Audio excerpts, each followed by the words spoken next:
नमस्कार दोस्तों, एक नए वोकैबुलरी के सेशन को लेकर मैं अंकुर दीक्षित एक बार फिर से आप सभी के साथ हूँ। दोस्तों, आज जो वोकैबुलरी का पोर्शन हम लोग डिस्कस करने जा रहे हैं that is idioms and phrases. तो हम लोग ये ईडियम्स एंड फ्रेजेस देख रहे हैं। चलिए शुरू करते हैं। High living. हाई लिविंग का मतलब हुआ living with comfort and ease. इसको दोस्तों समझ में भी आ रहा है कि हाई स्टैंडर्ड का लिविंग यानी कि बहुत ऐशो आराम से रहना, comfort and ease. Next, hit below the belt. Hit below the belt का मतलब होता है टू यूज़ अनफेयर मीन्स और टू स्ट्राइक अनफेयरली, यानी बेईमानी का सहारा लेके कुछ हासिल या कुछ अचीव कर लेना। To strike below the belt या hit below the belt. Next, hit the jackpot. Hit the jackpot का मतलब होता है दोस्तों कि कोई अचानक से बहुत बड़ी चीज़ हाथ लग जाना, बहुत बड़ी सफलता हाथ लग जाना, और ख़ास तौर से just by chance, by your luck का मतलब gaining a big success that is specially by luck. Next, hit the nail on the head. Hit the nail on the head का मतलब होता है कि सही वक्त पर सही काम करना या सही बात बोलना। To do the right thing at the right moment या right time. Next, Hobson's choice. Hobson's choice का मतलब होता है नो ऑल्टरनेटिव्स, या आसान भाषा में कहें that is no practical choice. Assume करिए दोस्तों, आपसे कहा जाए कि एक क्वेश्चन पेपर है जिसमें 100 क्वेश्चंस हैं और उसमें आप जब ये पूछें कि क्या इसमें चॉइस है, तो मैं कहूँ हाँ इसमें चॉइस है, आपको कोई से 99 करने हैं, then that is absolutely ridiculous thing. कोई 99 करने का क्या मतलब है? जब 100 में से एक चॉइस देनी है तो बेहतर है वो भी ना दी जाए, कौन सा बड़ा भारी choice they the. So that is Hobson's choice, यानी कि प्रैक्टिकली अगर देखा जाए तो आपको कोई चॉइस ही नहीं दी गई है, it's just one question out of 100, तो that becomes your Hobson's choice. Next, hold someone to leash. Hold someone to leash का मतलब दोस्तों जंजीर या जकड़न हुआ है, तो टू रिस्ट्रेन और कंट्रोल, यानी किसी को काबू में कर देना, किसी को जकड़ के रखना, किसी को कंट्रोल में रखना। Next, hole and corner policy. Hole and corner policy का मतलब होता है दोस्तों वो वाली पॉलिसी जो किसी को पता न चले, यानी गुपचुप तरीके से काम करने का पॉलिसी या plan, secret policy. Next, hoping against hope. देखिए दोस्तों, यहाँ दो बातें हैं। You are hoping, but hoping what? Against hope. तो होपिंग अगेंस्ट होप का मतलब हुआ कि उम्मीद के खिलाफ उम्मीद करना, यानी कि ना उम्मीदी करना, and that is exactly what it says, without hope और against the hope. Next, hue and cry. Hue and cry का मतलब होता है बहुत ज़्यादा हो हल्ला, बहुत ज़्यादा शोर शराबा मचाना, that is a loud public outcry. Next, hullabaloo. Hullabaloo का मतलब होता है दोस्तों, ये एक सुपरफ्लुअस एक्सप्रेशन है, एक स्लैंग की तरीके से यूज़ होता है, लेकिन ईडियम्स एंड फ्रेजेस में अगर कभी ये पूछा जाए या सेंटेंस में यूज़ होता है, then that has a pattern, that has a expression of a very noisy and confused situation, जिसको हिंदी में आपने एक शब्द सुना होगा, कोलाहल।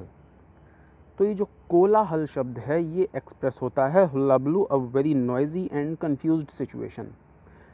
Now there has been a question in recent years exactly asking for the similar one word for this statement, a noisy and confused situation।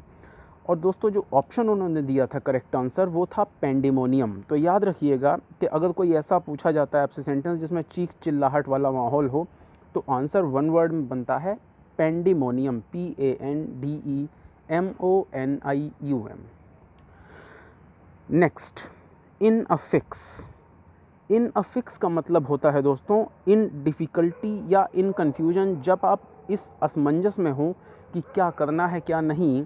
तो जैसे वो गाना है कि क्या करे क्या ना करे ये कैसी मुश्किल है, तो दोस्तों दैट गाना, ये लाइन जो है ये एग्जैक्टली रिप्रेजेंट कर रही है इन अ फिक्स। तो कुछ भी समझ ही में नहीं आ रहा। Next, in a fog. In a fog का मतलब होता है नॉट एबल टू अंडरस्टैंड, आप कोई चीज़ समझ नहीं पा रहे हैं। तो you are in a fog. अब देखिए, जब घना कोहरा होता है तो आपको आगे का कुछ भी नहीं दिखता। एग्जैक्टली सिचुएशन यही है कि आंखों के सामने पर्दा पड़ा हुआ है, कुछ नहीं समझ में आ रहा, कि हम कुछ समझ नहीं पा रहे हैं कि क्या है क्या नहीं है। नेक्स्ट, इन अ पिकल। इन अ पिकल का मतलब होता है दोस्तों किसी ऐसी सिचुएशन में फंसे होना जो या तो आपके लिए मुसीबत वाली है या आपको पसंद नहीं है। दोनों अलग अलग बातें हैं। तो डिफ़िकल्ट सिचुएशन है या आपके लिए वो अनप्लेजेंट सिचुएशन है। Next, in black and white. Black and white का मतलब होता है white represents your paper and black represents your ink. तो ब्लैक एंड वाइट का मतलब होता है इन प्रिंटेड और रिटिन फॉर्म। तो जो कुछ भी लिखित है वो कहा जाएगा it is in black and white. Next, in cold blood. In cold blood का मतलब होता है दोस्तों बिना किसी दया के, and that is very pre planned. यानी कि कोई अगर ऐसा है, जनरली हम लोग जो कोल्ड ब्लड यूज़ करते हैं वो मर्डर के लिए यूज़ करते हैं, a cold blooded murder.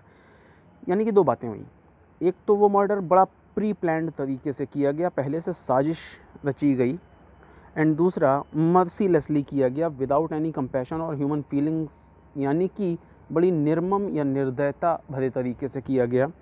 So with pre planning and without human feelings, तो बना cold blood. Next, in full swing. अगर मैं आपसे कहूँ कि पढ़ाई कैसी चल रही है और अगर वाकई आपकी पढ़ाई अच्छी चल रही है तो आप मुझसे क्या कहेंगे? Sir it's is in full swing. तो इन फुल स्विंग का मतलब होता है at the height of activity, मतलब अब आपकी एक्टिविटी टू द फुल है, मैक्स है, तो in full swing. Next, in good books. In good books का मतलब होता है कि भरोसे का पात्र होना, यानी in favour of. Next, in the nick of time. In the nick of time का मतलब हुआ दोस्तों at the last possible moment, यानी कि जिसको कहते हैं कि 11th आवर। यानी 11th आवर का मतलब जो भी अंतिम पॉसिबल मोमेंट है, लास्ट डेट है किसी फॉर्म को सबमिट करने की, तो आप यही कहेंगे कि that is in the nick of the time.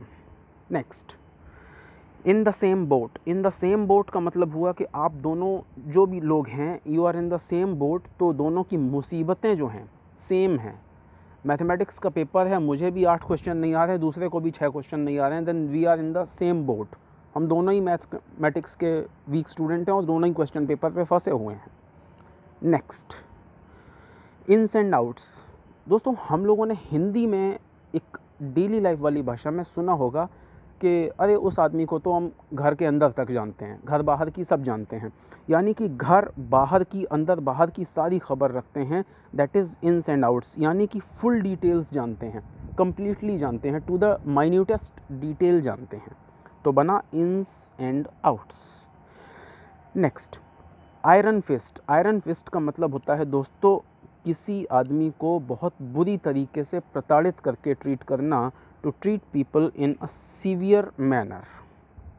Next, itching palm. itching palm का मतलब हाथ में खुजली होना, और दोस्तों इसका मतलब होता है एक ऐसे इंसान से जो रिश्वत लेने का आदी हो चुका हो और रिश्वत लेने के लिए तैयार हो, craving for bribe. Next, itsy bitsy. itsy bitsy का मतलब होता है very small और tiny, कोई छोटी सी चीज़ है उसके लिए आप कह सकते हैं that is itsy bitsy. Next, ivory tower. Ivory tower का मतलब होता है दोस्तों इमेजिनरी वर्ल्ड, एक ऐसी दुनिया जो एग्जिस्ट ही नहीं करती, बस ख्याली पुलाव हैं। इसी के लिए दोस्तों वन वर्ड में कहा जाता है यूटोपिया, UTOPIA, यूटोपिया, आइवरी टार, इमेजिनरी वर्ल्ड, तीनों एक्सप्रेशन एक जैसे। Next, kangaroos court. दोस्तों कैंगरूज कोर्ट का मतलब होता है एक इल्लीगल कोर्ट। मान लीजिए किसी गांव में किसी आदमी ने इल्लीगल तरीके से पंचायत बुला ली और खुद मुखिया बन बैठा, then that is kangaroos court. Next, keep one at bay. Bay का मतलब होता है दोस्तों दूरी, दरमियान जिसको हिंदी में कहते हैं। तो अगर आप अपने और उसके दरमियान दूरी बनाए हुए हैं, then you are keeping someone at bay, यानी कि keep someone at a distance, दूरी बना के रखना। Next, keep one's fingers crossed. दोस्तों कीप वंस फिंगर क्रॉस्ड का मतलब होता है कि किसी पॉजिटिव रिजल्ट के लिए बड़ी बेसब्री से प्रतीक्षा करना, उसका वेट करना, टू वेट एक्सपेक्टेंटली, यानी कि कुछ अच्छा होने की रिजल्ट देख रहे हैं तो रिजल्ट देखते टाइम 98% आएंगे, कीप द फिंगर्स क्रॉस्ड, यानी we are waiting eagerly for 98%। Next, keep one spot boiling. Keep one spot boiling का मतलब होता है जैसे तैसे गुजारे के लिए खर्च भर का कमाना, earn hardly enough for living. Next, keep once word. Keep once word का मतलब हुआ कि अपने वादे को पूरा करना, यानी टू कीप और fulfil one's promises. Next, keep someone under thumb. किसी को अपने अंगूठे के नीचे रखना, मतलब to keep someone under one's control, यानी आपका पूरा कंट्रोल उस आदमी के ऊपर है, यानी वो आदमी आपके कंट्रोल में, इन्फ्लुएंस में काम करता है। वन वर्ड सब्स्टिट्यूशन के अगले सेशन में बहुत जल्दी आपसे एक बार फिर से मिलूँगा। ईडियम्स एंड फ्रेजेस का वोकेबलरी का ये सेशन आज यहीं तक। चैनल के साथ बने रहिएगा। Keep posting your doubts in the comment section. अगले सेशन के तक के लिए bye bye, thank you, keep working hard and keep asking your doubts.